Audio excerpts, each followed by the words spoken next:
រសៀលជ្រៀលជ្រេទួនទេបាំងភ្នំអើយមេឃខ្មៅស្រទុំពពកអនឡា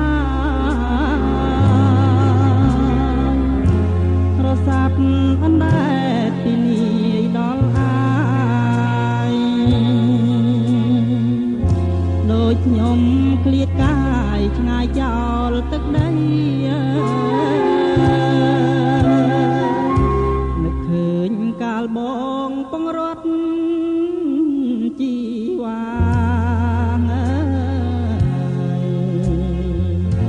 លុបតែភ្លឺថ្លាថ្ងៃពេញបរមីដាំអោពងវិចឆ្វេងកាន់ដៃស្រីទ្រូងញោព្រួយភ្នែកក្រពូនក្រៀមក្រហមសន្សើមផ្លេកផ្លេកលាចោកចំដីបងថ្នាំងធ្នមស្រីក្រោមដើមរៀងភ្នំ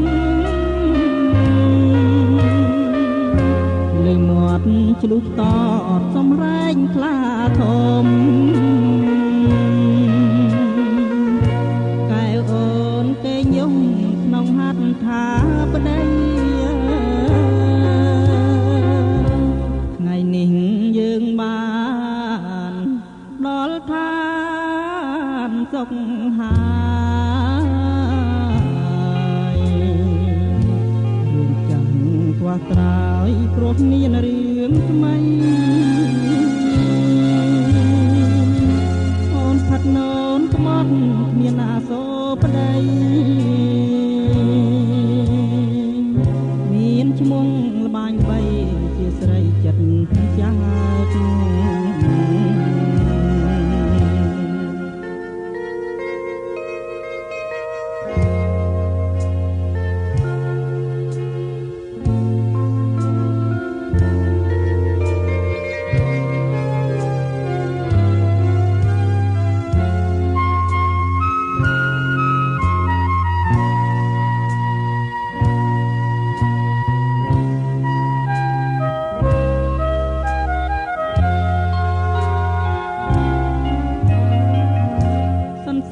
ផ្លេកផ្លេកលាចោកចំដី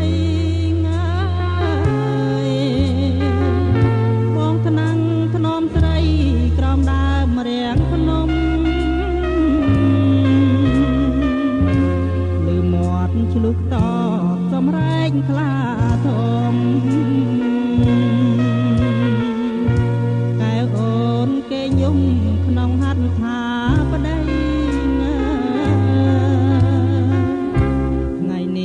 យើងបាន